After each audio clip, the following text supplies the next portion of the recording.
전 박근혜 탄핵소추위원 권성동과 국민의힘 원내대표 권성동은 다시 하겠습니다. 어제 흥분이 아직 안 가라앉았나 봅니다. 사고 많이 났는 거예요. 네. 전 박근혜 탄핵소추위원 권성동과 국민의힘 원내대표 권성동은 다른 사람입니까? 국민의힘이 헌법재판관 인사청문회에 불참하겠다고 선언했습니다. 스스로 내란 공범임을 계속해서 확인시켜 주고 있습니다. 2017년 박근혜 탄핵소추위원이었던 권성동은 말했습니다. 권한대행이 임명할 수 있다. 대법원장이 지명하는 헌법재판관을 대통령이 임명하는 것은 형식적인 임명권이다. 2024년 국민의힘 원내대표 권성동은 말합니다. 권한대행은 거리 시 임명할 수 있지만 직무 정지 시에는 할 수 없다. 이게 무슨 황당무계한 말장난입니까? 대법원장이 지명하는 헌법재판관을 임명하는 것은 가능한데 국회가 추천하는 헌법재판관 임명은 안 된다는 말은 명백한 모순입니다. 형식적인 임명권 행사는 안 된다면서 적극적인 권한인 거부권 행사를 주문하는 것도 마찬가지로 모순입니다. 권성동 원내대표는 이런 말도 남겼습니다. 탄핵 심판은 빠르면 빠를수록 좋다. 인용이든 기각이든 빨리 결정해야 국정이 안정되고 시간을 끌면 그만큼 나라가 불안정해진다. 권성동 원내대표 말대로 탄핵 심판은 빠르면 빠를수록 좋고 시간을 끌면 그만큼 나라가 불안정해집니다. 민주당은 국민의힘의 침대 축구에 끌려갈 생각이 전혀 없습니다. 국민의힘이 빠지더라도 개의치 않고 헌법재판관 인사청문 절차를 신속하게 추진하겠다는 점 다시 한번 밝힙니다. 한덕수 권한대행에도 경고합니다. 거부권 행사를 포기하십시오. 내일쯤 국무회의를 열어서 농업사법 등 민생 법안에 대한 거부권 행사를 할 거라는 전망이 이어지고 있는데 권한대행 자리를 대통령이 된 걸로 착각해선 곤란합니다. 권한을 남용해 거부권을 행사한다면 묵과하지 않겠습니다. 한덕수 권한대행은 대통령 행세하려 하지 말고 상황 관리에 주력하며 국정 안정에 집중하길 바랍니다. 내란 속에 윤석열의 버티기를 더 이상 묵과해선 안 됩니다. 이번 계엄 선포와 관련하여 법적, 정치적 책임 문제를 회피하지 않겠다고 밝힌 지 며칠 지나지도 않았는데 내란 속에 윤석열은 계속해서 수사기관의 출석 요구에 불응하고 있습니다. 정말 후한무치합니다. 법적, 정치적 책임을 회피하지 않겠다던 윤석열의 말은 경고성으로 비상계엄을 선포했다는 말처럼 새빨간 거짓말입니다. 12.3 내란 사태가 일어난 지 보름이 지나도록 내란 수괴가 체포도 되지 않고 수사에도 협조하지 않고 있는 건 누가 봐도 비정상 아닙니까? 그 사이 증거 인멸이 행해졌을 가능성이 매우 높습니다.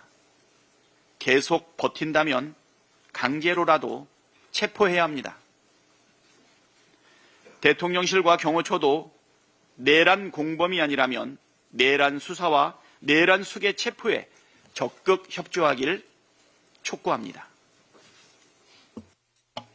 네, 다음으로 김민석 최고위원의 발언이 있겠습니다. 국민의힘이 걱정됩니다. 국가 정상화를 막는 암적 존재이자 비이성과 비정상의 수용소가 되었습니다. 과거 보수 정당들도 이 정도는 아니었습니다. 진심 어린 사과와 고개 숙이는 반성 한 번 없이 내란을 옹호하고 탄핵 찬성 의원들을 집단 공격하고 내란이 아니라는 주술을 외우며 아예 헌재 심판을 방해하려 하니 이쯤 되면 정당이 아니라 극우 컬트 사교 집단입니다. 김건희한테 전염됐습니까? 아니면 내란 수사와 함께 김건희, 명태균 관련자가 하나씩 드러날 게 두려워서 그렇습니까? 윤석열 탄핵 후에도 내란당, 윤석열 당으로 남으려고 작심한 게 아니라면 부디 정상적 보수의 재건과 국가 정상화를 위해 이성을 찾으시길 당부드립니다. 통일부가 대북전단 민간 단체들에 대해 신중한 판단을 요청했다고 밝혔습니다. 남북 긴장 요인을 없애야 할 시점에 필요한 조치라고 봅니다. 윤석열, 김용현 등 내란 세력의 프로젝트에는 대북전단 살포에 따른 북측의 대응을 계엄 명분으로 삼는 북풍 공작도 포함된 것으로 보입니다. 한덕수 권한 대행이 대북전단 억지와 관련해 모든 행정력을 동원해 줄 것을 요청합니다. 북한 당국도 강화도 등 접경 지역 주민들에게 극심한 고통을 안기는 대남 방송을 중단해 줄 것을 요청합니다. 주민들의 고통을 완화하기 위한 남북 양측의 이성적 노력을 당부드립니다. 네, 다음으로 전현희 최고위원의 발언이 있겠습니다.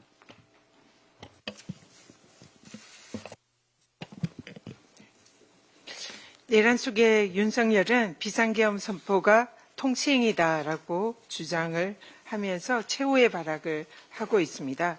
어불성설입니다. 국헌을 문란하게 할 목적, 폭동을 내란이라고 정의하고 있습니다.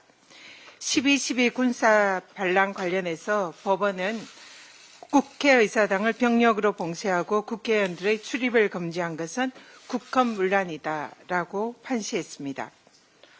또 대법원은 폭동의 내용으로 폭행 또는 협박은 일체의 유형력을 행사하는 외포심을 생기게 하는 해악의 고지를 의미한다라고 판시합니다. 계엄군이 총기를 휴대한 채 국회 기물을 부수고 국회 본회의장 진입을 시도한 것은 이 판례의 유형력 행사나 국헌문란에 해당하는 해악의 고지에 해당합니다. 또 대법원은 국헌문란에 해당하는 비상계엄 선포는 사법심사 대상이다 판시했습니다. 지금 윤석열이 자신의 행위는 이 통치행위다라면서 사법심사를 거부하고 있습니다. 명백히 대법원 판례를 위반하는 행위입니다. 또 헌법재판소 결정문에도 대통령의 통치행위라 하더라도 국민의 기본권을 침탈하는 행위의 경우에는 헌법 위반 여부를 심사할 수 있다라고 판시하고 있습니다. 명백히 대법원 판례와 헌법재판소 판례에 의해서도 통치행위는 부인됩니다. 국민의 기본권을 침해하고 국회를 병력으로 침탈한 윤석열의 비상계엄 선포는 국헌문란 행위로 명백한 위헌 위법입니다. 아무리 비상계엄 선포를 통치행위라고 우겨도 윤석열이 내란 수괴라는 것은 불변의 사실입니다. 죄를 지었으면 달게 벌을 받으십시오. 그것이 법기술로 평생 다른 사람의 인생을 절단해온 자가 받아들여야 할 순리입니다. 국민의힘 권성동 대표가 권한대행은 헌법재판관 임명을 할 수 없다라고 내란 수괴 윤석열 방탄 본색을 드러냈습니다. 아직도 현재 대한민국은 내란 사태가 종결되지 않았고 지속 중입니다. 지금 국민의힘이 해야 할 일은 내란 수괴 윤석열 방탄이 아니라 국민께 석고대죄가 먼저입니다. 내란을 저질러도 탄핵은 안 된다라는 것이 술은 먹어도 음주운전은 아니다라는 말과 무엇이 다릅니까? 계엄 해제를 방해하고 탄핵 방탄을 일삼는 국민의힘은 내란 동조당, 내란의 힘임을 입증할 뿐입니다. 한덕수 권한대행에게도 경고합니다. 청소대행은 청소가 본분입니다. 주인의 물건을 자신의 것처럼 사용한다면 절도범이 됩니다. 권한대행의 권한은 국민이 선출한 국회의 동의 범위 내에서 행사되어야 합니다. 그것이 헌법의 원리이자 국민의 뜻입니다. 양곡관리법 등 6개의 법안과 내란특검법, 김건희 특검법은 국민의 명령에 따르는 것이 순리입니다. 거부권 행사는 월권입니다. 한덕수 권한대행은 국민의힘의 부당한 명령 따르지 말고 국민의 명령에 복종하기 바랍니다. 검찰이 아직도 내란 속의 윤석열 행동대장 노릇을 하고 있습니다. 선관위 서버 확보 작전에 동원되어서 불법 계엄에 개입된 의혹이 제기되는 검찰이 이번에는 보란듯이 내란의 기획자인 문상호 정보사령관 긴급 체포를 불승인했습니다. 사실상 수사 방해입니다. 내란죄 수사권도 없는 검찰이 무리한 수사를 획책하는 것이 혹여 내란 속의 윤석열의 공소기각을 획책하고 있는 것이 아닌가 하는 의구심이 듭니다. 검찰 독재 공화국 부활을 모의하는 검찰발 친위 쿠데타를 꿈꾸는 것이 아니라면 검찰은 즉각 내란죄 불법 수사를 중단하고 공수처 경찰 합수본에 사건을 이관하기 바랍니다. 이상입니다. 네, 다음으로 한준호 최고위원의 발언이 있겠습니다. 네, 윤석열의 국어사전은 따로 있는 것 같습니다. 지난번엔 대통령 부인의 조언이 국정농단이라면 국어사전을 다시 정의해야 한다라는 궤변을 늘어놓더니 이번에는 법치의 의미를 재정립하려는 모양입니다. 내란 혐의와 관련해 윤석열의 조사 출석 여부를 두고 석동현 변호사가 어제 이렇게 말했다고 합니다. 부른다고 가는 게 법치가 아니다. 두 길을 의심했습니다. 형사소송법 제200조 피의자의 출석 요구 조항에 따르면 수사에 필요할 때는 피의자의 출석을 요구하여 진술을 듣도록 하고 있습니다. 어제 법사위에서도 김서구 법무부 장관 직무대행이 수사기관 소환 통보가 있으면 응하는 것이 원칙적으로 맞다라고 설명하면서 문제의 소지가 있어 보인다라고까지 말했습니다. 법과 원칙에서 굳이 예외를 찾아가며 본인에게 유리한 것만 취하려는 것은 법치가 아닌 전형적인 법기술자의 수법입니다. 지금 이 상황에 대해서 전 세계가 목격한 내란 범죄, 이것은 내란이 아니라 소란이라고 둘러대는 윤석열식 개념 정의는 우리의 통념과 많이 다릅니다. 온갖 수사기관에서 윤석열의 출석을 통보하고 있습니다. 내란 속의 윤석열은 하루빨리 수사기관에 출석해서 조사를 받으십시오. 혹시라도 자신의 부인 김건희가 받았던 출장 조사는 꿈도 꾸지 마십시오. 한 말씀 더 드리겠습니다. 지난 12.3 비상계엄 이후 우리 언론인들께서 많은 수고를 해주고 계셔서 진심으로 감사한 마음입니다. 그런데 일부에서 그런 노고를 퇴색시키는 행동을 하고 있어서 매우 우려스럽습니다. YTN의 김백 사장 이야기인데요. 이번 내란과 관련해서 내부 구성원들에게 부정선거 의혹 팩트체크 프로그램을 제작해 보라고 지시했다는 보도를 접하고 참으로 어처구니가 없었습니다. 이러고 윤석열이 언론 장악을 기도했나 싶기도 합니다. 극우 유튜버들이나 말하는 부정선거 음모론을 띄우려고 김홍일 방통위 2인 체제가 YTN을 사용화시켰나 싶습니다. 계엄 선포 2시간 전 KBS가 이미 이 사실을 알고 계엄 방송을 준비했다는 의혹이 제기되고 계엄 선포 직후 계엄군이 3차례에 걸쳐 방통위에 연락을 해서 연락관 파견을 요청했다는 사실도 밝혀졌습니다. 윤석열 유니버스 속에는 부정선거가 기정사실처럼 여겨지는 모양입니다. 그러니까 노상원 전 정보사령관과 문상호 정보사령관이 롯데리아에서 햄버거를 먹으면서 선관위를 장악하고 전산 서버를 탈취할 계획을 모의한 것이 아니겠습니까? 하지만 윤석열이 그토록 노래를 부르던 가짜 뉴스에 실제로 경도돼 있던 것은 다름 아닌 윤석열과 그 잔당들인 것 같습니다. 오죽하면 노태학 중앙선거관리위원장이 지난 13일 국회 본회의에서 상당히 충격적이었다라고까지 말을 했겠습니까? 이왕 부정선거 가짜뉴스가 언급되어서 자료를 하나 소개해드리겠습니다. 자, 이 자료는 지난 20대 대통령 선거 당시 국민의힘에서 배포한 팩트체크입니다. 본인들이 한 겁니다. 중앙선관위 선거정보센터는 해킹이 불가능하다. 투표함이나 개수기 조작도 불가능하다.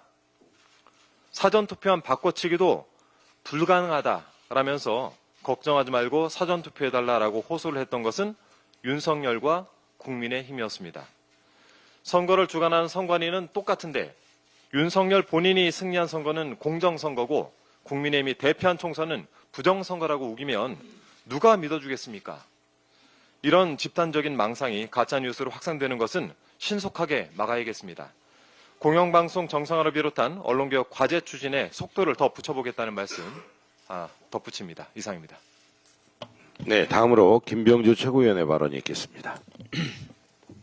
네, 국방일보는 군 장병들이 매일매일 보는 신문이고 또 수요일 날은 정신교육 교재로 쓰는 아주 중요한 신문입니다. 그런데 말입니다. 12월 화면 한번 봐주십시오. 12월 13일자 비상계엄이 있고 나서 10일 후입니다. 국방일보 일면입니다. 국회에 군병력을 투입한 건 질서 유지를 위한 것이라고 강조합니다. 내란이란 두 글자는 보이지도 않습니다. 이면은 더 심각합니다. 비상계엄은 고도의 정치적인 판단이자 통치행위라는 내용 일색입니다. 이것만 보면 내란 속의 윤석열의 계엄 선포는 매우 정당한 결정으로 보입니다. 한마디로 범죄를 미화한 것입니다. 내란을 미화한 것입니다. 다시 이런 상황이 일어나면은 내란에 동조하라는 거랑 똑같습니다. 이 정도면 국방일보가 아니라 내란 동조일보 아닙니까? 이것을 체크해 보니까 그 뒤에는 윤석열 캠프 출신의 최모 국방홍보원장이 있었습니다. 그는 12월 12일 윤석열의 담화를 비중 있게 다루라는 지시를 강하게 했다고 합니다. 일부 직원들이 반발했지만 받아들여지지 않은 것으로 전해졌습니다. 직원들이 대단히 반발을 해서 이것도 수위를 낮추어서 적었다고 합니다. 앞서 최 원장은 한강 작가의 노벨상 수상 보도에 대해서도 관련자들을 질타했다고 합니다. 이런 가운데 외교부 부대변인의 내란 동조 행위도 뒤늦게 알려졌습니다. 12상 계엄 사태와 관련해 정부 입장을 물어온 외신 기자들에게 헌법주의자이자 자유민주주의 헌정 질서를 누구보다 숭배하는 대통령의 결단이다. 합헌적 틀 안에서 행동했다라는 내용의 답신을 뿌렸다고 합니다. 해외 언론에 가짜뉴스를 퍼뜨리며 내란을 옹호한 것이나 다름없습니다. 알고 보니 이 부대변인은 올해 초까지 대통령실에서 근무했다고 합니다. 그렇습니다. 윤석열 정부 곳곳에는 여전히 내란을 동조하는 세력들이 암약하고 있습니다. 내란 속에 윤석열뿐만 아니라 이에 동조한 세력들도 발본색원해야 합니다. 다시는 이 땅에 뿌리 내릴 수 없도록 해야 합니다. 철저한 수사를 할 것을 거듭 강조합니다. 그리고 여기 이 신문은 전부 다 국방부에서는 해수를 하고 여기에 대해서 진상규명을 하고 바로 국방홍보원장은 파면시키고 감옥으로 보내야 된다고 합니다. 내란해야 된다고 저는 생각합니다. 내란에 동조하고 내란을 부추긴 것과 마찬가지이기 때문입니다. 그리고 또 하나가 있습니다. 윤석열은 애초 11월에 중요 국외 일정에 불참하고라도 계엄 의지를 표명했었다. 여인영이 최근 16일 날 검찰 조사에서 이같이 진술했다고 KBS가 보도했습니다. 윤석열은 지난달 14일부터 21일까지 APEC과 G20 정상회담 참석차 남미 순방을 다녀온 바 있습니다. 순방이 시작되는 14일이나 그 이전에 계엄을 선포하려고 했다는 얘기입니다. 제가 제보를 받은 것을 계속 얘기를 했는데 퍼즐이 이제 맞춰집니다. HID 요원들이 실제 5명 정도 속초에 있는 인원들이 소집 리스트가 만들어졌고 이 인원들에게 11월 7일부터 14일까지는 휴가를 보내지 말라는 지시가 있었습니다. 에이펙 가기 직전이었습니다. 결국 그 기간에 1차 계엄을 시도하려다가 포기한 것이 아닌가 보입니다. 이처럼 윤석열이 오래전부터 계엄을 준비했다는 정황들이 속속들이 나오고 있습니다. 이제 더 이상 지체할 시간이 없습니다. 더 이상 지체할 이유도 없습니다. 내란 속에 윤석열이 수사당국의 소환에 응하지 않는다면 당장 잡아들이십시오. 윤석열은 지금 이 시간에도 내란의 증거를 없애고 있을지 모릅니다. 윤석열은 이 시간에도 내란 잔존 세력들에게 어떤 지시를 해서 내란을 부추길지 모릅니다. 제2의 비상계엄이든 제2의 내란이든 핵책하고 있을지도 모릅니다. 빨리 수사하고 잡아들여야 합니다. 이상입니다. 네, 다음으로 주철현 최고위원의 발언이 있겠습니다. 국힘당 의원총회가 16일 이재명 대표의 공직선거법 2심 선고가 내년 2월 10일 이전에 나와야 한다는 결론을 채택했습니다. 권성동 당대표 권한대행은 자신의 과거 발언을 뒤집으면서 대통령 권한대행이 헌법재판관을 임명할 수 없다는 개변까지 내놨습니다. 누가 내란 동조정당, 내란 수계 비호정당 아니랄까 봐서 헌법기관으로 독립성이 생명인 법원과 헌법재판소에 대해서 이래라 저래라 대놓고 간섭하고 있습니다. 특히 민주당과의 합의마저 무시하며 국힘당 권한대행이 대통령 권한대행의 권한에 대해 왈가불가하는 것은 속아 웃을 일입니다. 본인의 권한 범위나 제대로 파악하고 막무가내 언행을 일삼는 건지 되묻고 싶습니다. 자당의 이익을 위해서는 헌법도 국민도 약속도 깡그리 무시하는 행태를 보면 국힘당에는 내란의 DNA 본능이 있는 건 아닌지 되묻고 싶습니다. 국민의힘은 위헌 비상계엄을 옹호하고 내란 수구를 비호하는 반민주적, 반국민적 행태를 즉각 중단해야 합니다. 헌법을 무시하고 민을 외면하는 행태가 이어진다면 내란 속에 윤석열 향했던 국민의 분노가 국힘당으로 향하게 될 것입니다. 내란 속의 윤석열이 헌재의 탄핵 심판 서류 송달 거부에 이어서 검찰의 1차 소환 통보에 불응하고 공조본의 출석 요구서 수령까지 거부했다고 합니다. 헌법 질서를 파괴한 내란 속에 임해도 현직 대통령을 배려한 출석 요구를 스스로 거부한 것입니다. 윤석열은 법정형이 사형 무기밖에 없는 내란죄 우두머리로 명백한 증거에도 불구하고 범행을 부인하면서 증거인멸과 사법부 압박을 사주 선동하는 등 죄질이 매우 불량합니다. 게다가 수하들이 내란 주요 임무 수행 혐의로 이미 구속이 되었으므로 윤석열의 구속은 선택의 여지가 없습니다. 민주주의 국가는 관용으로 건설되지 않습니다. 2차 소환에도 불응한다면 수사팀은 즉각 체포영장을 발부받아서 내란 속의 윤석열의 신병 확보에 나서야 합니다. 대통령 경호처도 윤석열 체포에 적극 협조해야 합니다. 경호는 대상자의 신체에 가해지는 위해를 방지하거나 제거하는 것을 의미하는데 법원이 발부한 체포영장 집행이 위해에 해당할 수 없음은 너무나 자명하다고 할 것입니다. 검사로 전직 대통령과 재벌을 구속 수사했던 윤석열은 자신이 저지른 내란 범죄의 말로가 어떨지 너무나 잘 알 것입니다.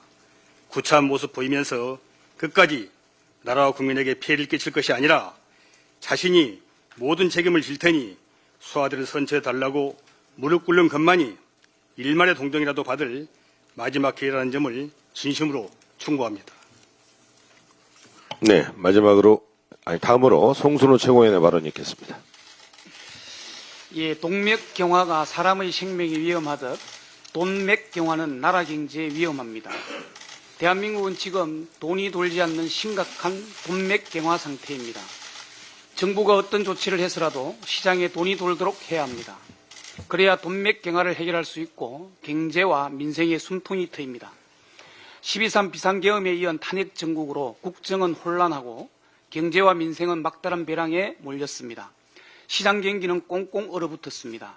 특히 송년 모임 등 단체 예약이 줄줄이 취소되면서 연말 특수를 기대했던 음식점과 자영업자들이 직격탄을 맞고 있습니다.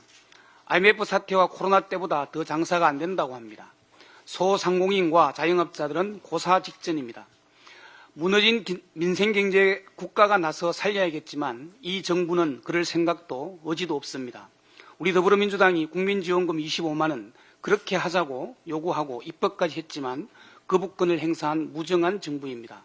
그럼에도 불구하고 민주당은 민생과 경제가 회복될 수 있는 최소한의 마중물 역할을 해줄 25만 원 국민지원금, 지역화폐 발행 등을 위한 추가 경쟁 예산 편성을 정부에 끊임없이 요구해야 합니다.